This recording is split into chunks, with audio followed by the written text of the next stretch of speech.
Hello tout le monde et bienvenue sur le podcast Optimiste et Zen. Je suis Aurore, la fondatrice d'Optimiste et Zen et je suis coach en développement personnel et professionnel.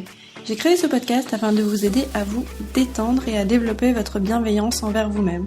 Chaque semaine, vous retrouverez des épisodes pour vous détendre et vous donner de l'énergie avant de commencer votre journée, ou alors vous apaiser le soir avant de dormir, vous donner les clés pour reprendre le contrôle de votre mental et de votre vie au quotidien. Nous travaillons ensemble pour que vous réussissiez à gérer vos émotions, votre stress et à booster votre confiance en vous. Hello tout le monde, bienvenue dans l'épisode du jour. Aujourd'hui, j'aimerais qu'on parle d'un sujet qui est un petit peu sensible par moment, puisqu'on va parler de la souffrance. Alors je sais que la souffrance c'est souvent quelque chose que l'on cache, que l'on ne montre pas spécialement à notre entourage, et c'est pour ça que j'avais envie de l'aborder aujourd'hui. Alors je l'entends, je le ressens en ce moment, peut-être un petit peu plus que d'habitude, la souffrance, la douleur, la perte de contrôle. Alors, quoi faire de la souffrance quand elle est présente dans notre vie ? Déjà, on passe tous par ces périodes, et c'est important de se le rappeler. Un gros changement, une perte, une rupture, un mal profond, un deuil, ça peut être déclenché par un choc émotionnel ou un événement imprévu. Et non, il n'est pas possible de juste passer à autre chose. Par moments, c'est trop difficile et l'événement a été trop marquant. Mais la vie, elle continue. Alors nous, pourtant, on est un peu comme à l'arrêt pendant ces périodes. Pourtant, la vie, elle ne s'arrête pas à ce moment-là. Pourtant, la souffrance, ça ne se manage pas. Donc je sais que c'est pas forcément ce qu'on a envie d'entendre, mais malheureusement, on ne décide pas un matin de se lever et de dire stop. Il y a un petit peu cette phase étrange, cette phase où on va cohabiter avec elle, cette phase où finalement on est dans la souffrance et on ne peut pas vraiment l'enlever ni juste l'arrêter, donc on est obligé de cohabiter avec elle. Personnellement, je l'imagine comme la mer. Parfois elle nous porte, elle nous laisse flotter tranquillement et par moments elle nous submerge de ses vagues. Et c'est tellement fort qu'on ne sait plus très bien si on va s'y noyer ou pas. C'est un lent chemin. Il n'y a pas vraiment de carte routière, on avance, on sait pas trop si on va y rester encore longtemps ou pas.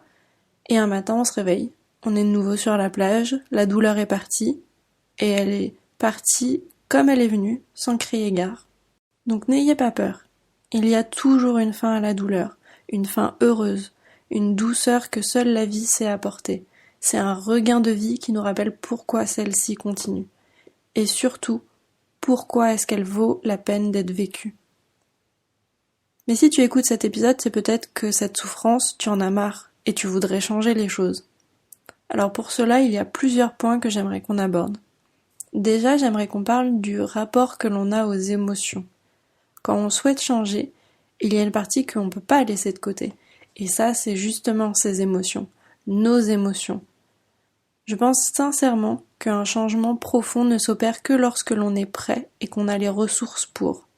Mais par moments on va mal, voire très mal, et il serait un petit peu malvenu de dire à quelqu'un, ou même de se dire à soi-même, bouge-toi, fais les choses, change les choses. Non, il y a des moments où il n'y a pas de recette miracle. Cette souffrance, on est obligé de la traverser, de vivre les hauts, les bas, les coups de boost, les rechutes, et on n'a pas le choix. Dans un premier temps, je pense qu'il est important d'être à l'écoute de ces émotions. Elles sont notre boussole, le message que notre corps nous envoie, et pour ça, il n'est pas en fait intéressant d'essayer de lutter contre elles, il est important de composer avec elles. Si vous êtes dans une journée où vous êtes plutôt triste et vous n'avez pas d'énergie, plutôt faites des choses qui vont en fait être réalisables, des choses qui vont vous demander peu d'énergie. La deuxième chose, c'est qu'on est tous différents. Donc on est tous différents, on ne traversera pas les épreuves de la même façon, et même nous, avec nous-mêmes, on ne traversera pas les mêmes choses aux différentes périodes de notre vie. Il y a certaines souffrances qui sont paralysantes, on n'aura aucune énergie, on n'aura pas du tout d'énergie à consacrer aux autres, à autre chose, elles seront tellement fortes qu'elles nous rendront totalement infonctionnels. Et pourtant, pour d'autres, on réussira à les traverser un petit peu en parallèle. C'est-à-dire qu'on prendra notre souffrance, on la mettra de côté, on continuera notre vie normalement et on va vraiment cohabiter avec elle, mais elle n'influencera pas finalement notre fonctionnement. Ou en tout cas, on ne s'en rendra pas totalement compte au début. Il est important de prendre cette information en compte quand on souhaite effectuer des changements sur soi ou dans sa vie, car savoir de quelle capacité on a, en fait, qu'est-ce qui est disponible à ce moment-là, c'est important pour pouvoir démarrer des projets. Si ce n'est pas le moment, si vous le forcez, vous finirez en fait par ne plus pouvoir tout supporter en même temps. C'est important aussi de ne pas se culpabiliser.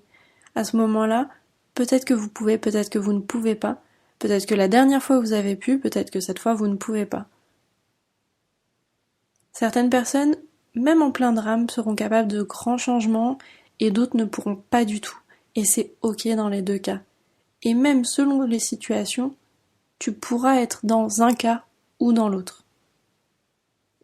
Donc rappelle-toi, on est tous différents et il n'y a pas de mode de fonctionnement à la souffrance. La troisième chose, je l'appellerai les niveaux de souffrance. Alors dans les niveaux de souffrance, je ne parle pas de niveau de valeur, il n'y a pas de niveau qui est plus important que l'autre. Mais tu n'as pas le même niveau d'énergie selon celui dans lequel tu es. Donc pour ça, tu as besoin d'apprendre à écouter tes ressentis. Et pour ça, il faut juste être bienveillant envers soi et ce que tu traverses. Ne dévalorise pas les raisons de ta douleur, elle est légitime pour toi, tu le vis, tu le subis, c'est donc que c'est important et c'est suffisant. Quand on traverse un moment difficile qui apporte avec lui un surplus d'émotions, il faut se mettre soi-même en fait au centre de nos préoccupations. Ça ne fait pas de mal de râler, de pleurer, de voir, même de s'effondrer quand c'est trop dur, mais j'entends souvent la comparaison de sa douleur à celle des autres. Pourtant les autres ils sont pas dans vos baskets le matin en se levant, ils n'ont pas vécu toutes vos épreuves, votre fatigue, donc peu importe le niveau de légitimité face aux autres. Comme je l'ai dit en coaching encore cette semaine, il n'y a pas quelqu'un dans un coin du monde qui est assis en train de compter les points et te dire « Ah tiens, toi tu te plains, tu pleures pour rien. Oh toi, tu râles, mais ta vie elle est pas du tout dure en comparaison de X ou Y. » Ce serait un petit peu fou quand même. Donc vraiment, il n'y a pas de plus légitime, moins légitime. Prenez de la distance sur ça. Si vous vous sentez mal, vous avez tous les droits de vous sentir mal en fait. Moi, ce que je vous conseille, c'est d'évaluer le niveau dans lequel vous sentez que vous êtes et le niveau d'énergie que vous avez. Ça vous permettra de déterminer si vous êtes capable de faire quelque chose ou pas, et du coup l'implication que vous aurez dans cette tâche. Et surtout, en évaluant ce niveau d'énergie, vous éviterez la boucle de la culpabilisation, puisque vous n'allez pas réussir, donc vous allez vous culpabiliser de ne pas y arriver, et ensuite on rentre dans une boucle négative. Alors que si de base vous savez que vous avez très peu d'énergie et que vous choisissez de faire quelque chose qui vous en demandera pas trop, donc là vous arriverez plus facilement à le réussir. La quatrième chose, c'est de vous changer les idées. Vous avez besoin de passer du temps sur des choses simples, des choses qui vous font du bien, que ce soit vos hobbies, des passions que vous avez, ou des moments de détente, des moments de plaisir. Ça peut être un petit peu tout et n'importe quoi.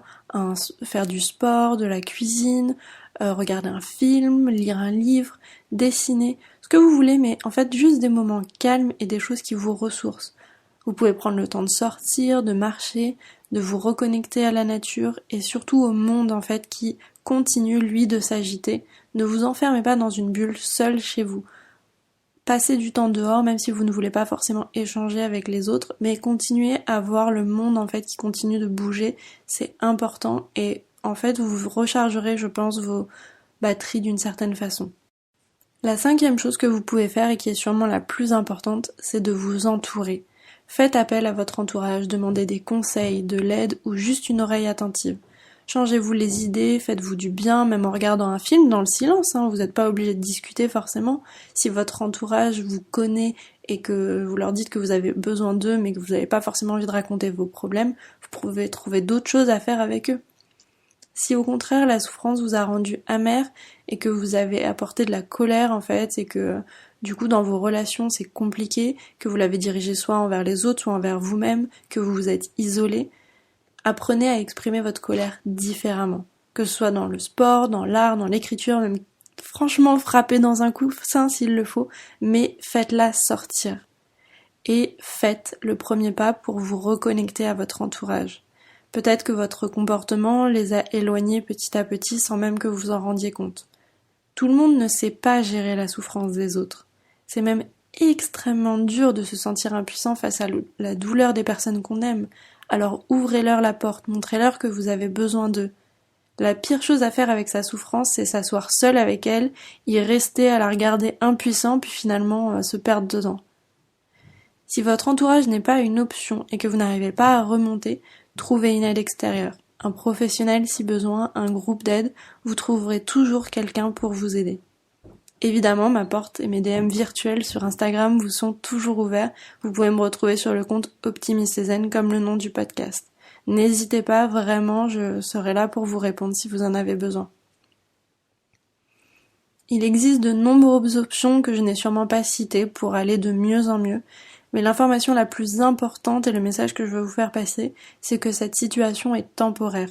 Votre souffrance est temporaire. Quand on est en plein dedans, ça semble long, mais un jour elle ne sera qu'un simple souvenir. J'espère que l'épisode du jour vous a plu, n'hésitez pas à me rejoindre sur la communauté Ose sur Instagram et à me donner votre avis. Et moi je vous dis à la semaine prochaine.